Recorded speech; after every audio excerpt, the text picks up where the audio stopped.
हरे कृष्णा, राधे राधे दोस्तों। तो भक्तों, श्राद्ध पक्ष में पितरों की मुक्ति के लिए अवश्य पढ़ें और सुने गीता का 7वां अध्याय और जानिए क्या है श्राद्ध की महिमा। यह अध्याय भगवान शिव ने स्वयं माता पार्वती को सुनाया था। तो प्रेम से बोलिए ओम पितृ देवाय नमः। हर हर महादेव। भगवान शिव कहते हैं, हे पार्वती, अब मैं 7वें अध्याय का महात्म्य बतलाता हूँ, जिसे सुनकर कानों में अमृत राशि भर जाती है। पाटलिपुत्र नामक एक दुर्गम नगर था, जिसका गोपुर द्वार बहुत ही ऊंचा था। उस नगर में शंकुकर्ण नामक एक ब्राह्मण रहता था। उसने वैश्य वृत्ति का आश्रय लेकर बहुत धन कमाया, किंतु न तो कभी पितरों का तर्पण किया और न देवताओं का पूजन ही। वह धनोपार्जन में तत्पर होकर राजाओं को ही भोज दिया करता था। एक समय की बात है, उस ब्राह्मण ने अपना चौथा विवाह करने के लिए पुत्रों और बंधुओं के साथ यात्रा की। मार्ग में आधी रात के समय जब वह सो रहा था, तब एक सर्प ने कहीं से आकर उसकी बाह में काट लिया। उसके काटते ही ऐसी अवस्था हो गई कि मणि, मंत्र और औषधि आदि से भी उसके शरीर की रक्षा असाध्य जान पड़ी। तत्पश्चात कुछ ही क्षणों में उसके प्राण पखेरु उड़ गए और वह प्रेत बना। फिर बहुत समय के बाद वह प्रेत सर्प योनि में उत्पन्न हुआ। उसका वित्त धन की वासना में बंधा था। उसने पूर्व वृत्तांत को स्मरण करके सोचा, मैंने घर के बाहर करोड़ों की संख्या में अपना जो धन गाड़ रखा है, उससे इन पुत्रों को वंचित करके स्वयं ही उसकी रक्षा करूंगा। सांप की योनि से पीड़ित होकर पिता ने एक दिन स्वप्न में अपने पुत्रों के समक्ष आकर अपना मनोभाव बताया।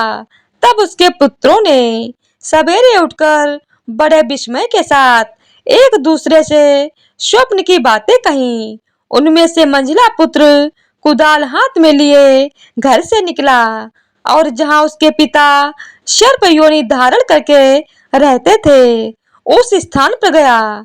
यद्यपि उसे धन के स्थान का ठीक ठीक पता नहीं था, तो भी उसने चिन्हों से उसका ठीक निश्चय कर लिया और लोभ बुद्धि से वहां पहुंचकर बामी को खोदना आरंभ किया। तब उस बामी से बड़ा भयानक सांप प्रकट हुआ और बोला, ओ मूढ़, तू कौन है? किस लिए आया है? यह बिल क्यों खोद रहा है? किसने तुझे भेजा है? ये सारी बातें मेरे सामने बता। पुत्र, मैं आपका पुत्र हूँ। मेरा नाम शिव है। मैं रात्रि में देखे हुए स्वप्न से विस्मित होकर यहाँ का सुवर्ण लेने के कौतूहल से आया हूँ। पुत्र की यह वाणी सुनकर वह सांप हंसता हुआ उच्च स्वर से इस प्रकार स्पष्ट वचन बोला कि यदि तू मेरा पुत्र है, तो मुझे शीघ्र ही बंधन से मुक्ति करा। मैं अपने पूर्व जन्म के गाड़े हुए धन के ही लिए सर्प योनि में उत्पन्न हुआ हूँ। पुत्र, पिताजी, आपकी मुक्ति कैसे होगी, इसका उपाय मुझे बताइए, क्योंकि मैं इस रात में सब लोगों को छोड़कर आपके पास आया हूँ। पिता कहता है, बेटा, गीता के अमृतमय 7वें अध्याय को छोड़कर मुझे मुक्त करने में तीर्थदान, तप और यज्ञ भी सर्वथा समर्थ नहीं है। केवल गीता का 7वां अध्याय ही प्राणियों के जरा मृत्यु आदि दुखों को दूर करने वाला है। पुत्र, मेरे श्राद्ध के दिन गीता के 7वें अध्याय का पाठ करने वाले ब्राह्मण को श्रद्धा पूर्वक भोजन कराओ। इससे निस्संदेह मेरी मुक्ति हो जाएगी। वत्स, अपनी शक्ति के अनुसार पूर्ण श्रद्धा के साथ निव्यर्षी और वेद विद्या में प्रवीण अन्य ब्राह्मणों को भी भोजन कराना। सर्प योनि में पड़े हुए पिता के ये वचन सुनकर सभी पुत्रों ने उसकी आज्ञा अनुसार उससे भी अधिक किया। तब शंकुकर ने अपने सर्प शरीर को त्याग कर दिव्य देह धारण किया और सारा धन पुत्रों के अधीन कर दिया। पिता ने करोड़ों की संख्या में जो धन उनमें बांट दिया था, उससे वे पुत्र बहुत प्रसन्न हुए। उनकी बुद्धि धर्म में लगी हुई थी, इसीलिए उन्होंने बावली कुआं, पोखरा यज्ञ तथा देव मंदिर के लिए उस धन का उपयोग किया और अन्नशाला भी बनवाई। तत्पश्चात 7वें अध्याय का सदा जप करते हुए उन्होंने मोक्ष प्राप्त किया। हे पार्वती, यहाँ तुम्हें 7वें अध्याय का माहात्म्य बतलाया, जिसके श्रवण मात्र से मानव सब पातकों से मुक्त हो जाता है। पितर कभी भी अपनी संतानों को परेशान नहीं करना चाहते हैं। वे बहुत ही दयालु होते हैं, लेकिन संतानों की उपेक्षा से दुखी हो जाते हैं, क्योंकि संतान के द्वारा श्राद्ध कर्म और पिंडदान आदि करने पर उन्हें तृप्ति मिलती है और वे अपनी संतानों को धन धान्य और खुश रहने का आशीर्वाद देते हैं। पितर ये नहीं चाहते कि उनकी संतानें उनको तृप्त करने के लिए बहुत कुछ करें। वे श्रद्धा भाव से किए गए श्राद्ध को खुशी के साथ स्वीकारते हैं। कहा भी गया है कि श्रद्धा के बिना श्राद्ध अधूरा होता है। श्राद्ध पक्ष में गीता के 7वें अध्याय का पाठ किया जाता है। इस अध्याय का नाम है ज्ञान विज्ञान योग। इस अध्याय का पाठ श्राद्ध में जितना हो सके उतना करने का प्रयास करें। इससे पितरों को तृप्ति मिलेगी और पितर दोष से मुक्ति मिलेगी। 7वें अध्याय का महत्व। महाभारत शुरू होने से पहले भगवान श्री कृष्ण ने अर्जुन को गीता का ज्ञान दिया था। इस गीता का 7वां अध्याय पितर मुक्ति और मोक्ष से जुड़ा है। आपको बता दें कि ज्योतिष के अनुसार पितृपक्ष में गीता के 7वें अध्याय का पाठ करने से पितर दोष से मुक्ति मिल सकती है। श्राद्ध पक्ष में पितरों की मुक्ति के लिए पढ़ें और सुने गीता का 7वां अध्याय। श्राद्ध पक्ष में आप चाहें तो संपूर्ण गीता का पाठ करें, नहीं तो पितरों की शांति के लिए और उनका आशीर्वाद प्राप्त करने के लिए और उन्हें मुक्ति प्रदान का मार्ग दिखाने के लिए गीता के दूसरे और 7वें अध्याय का पाठ जरूर करें। यहाँ प्रस्तुत है गीता का 7वां अध्याय। भावार्थ है, श्री भगवान बोले, हे पार्थ, अनन्य प्रेम से मुझ में आसक्त चित्त तथा अनन्य भाव से मेरे परायण होकर योग में लगा हुआ तू जिस प्रकार से संपूर्ण विभूति, बल, ऐश्वर्य आदि गुणों से युक्त सबके आत्म रूप मुझको संशय रहित जानेगा, उसको सुन। मैं तेरे लिए इस विज्ञान सहित तत्व ज्ञान को संपूर्णतया कहूँगा, जिसको जानकर संसार में फिर और कुछ भी जानने योग्य शेष नहीं रह जाता। हजारों मनुष्यों में कोई एक मेरी प्राप्ति के लिए यत्न करता है और उन यत्न करने वाले योगियों में भी कोई एक मेरे परायण होकर मुझको तत्व से अर्थात यथार्थ रूप से जानता है।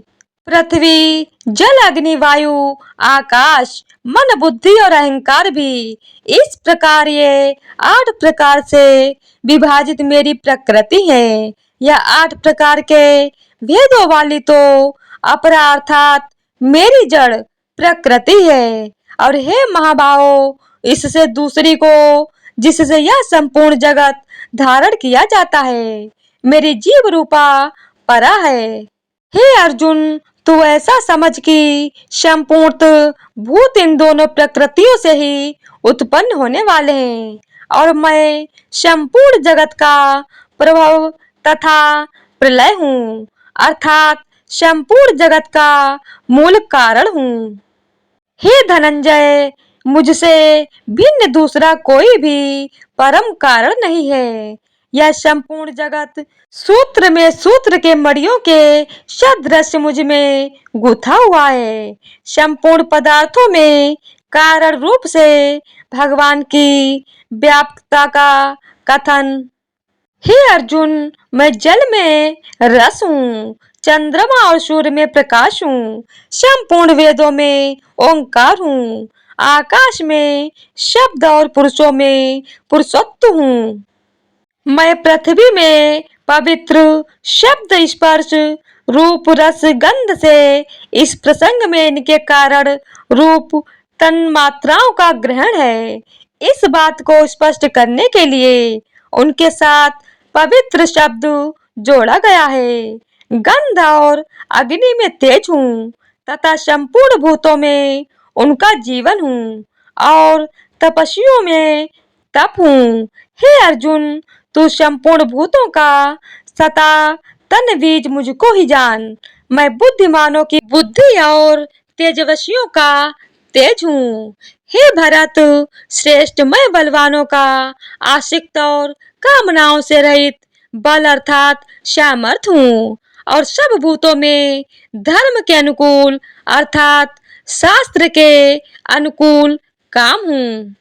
और जो भी सत्व गुण से उत्पन्न होने वाले भाव हैं और जो रजोगुण से होने वाले भाव हैं, उन सबको तू मुझसे ही होने वाले ऐसा जान, परंतु वास्तव में उनमें मैं और वे मुझ में नहीं हैं।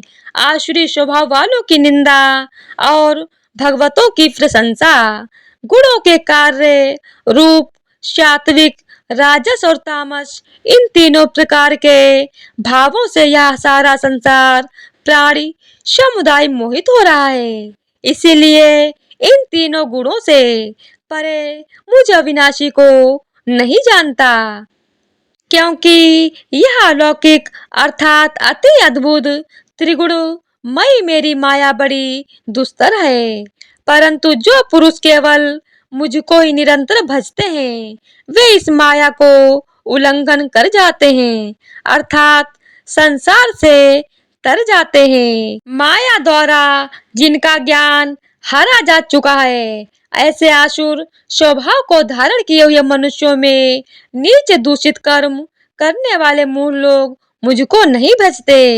हे भरतवंशियों में श्रेष्ठ अर्जुन, उत्तम कर्म करने वाले अर्थार्थी पदार्थों के लिए भजने वाला, आर्त संकट निवारण के लिए भजने वाला, जिज्ञासु मेरे को यथार्थ रूप से जानने की इच्छा से भजने वाला और ज्ञानी, ऐसे चार प्रकार के भक्त जन मुझको भजते हैं। उनमें नित्य मुझ में एक ही भाव से स्थित अनन्य प्रेम भक्ति वाला ज्ञानी भक्त अति उत्तम है, क्योंकि मुझको तत्व से जानने वाले ज्ञानी को मैं अत्यंत प्रिय हूँ और वह ज्ञानी मुझे अत्यंत प्रिय है।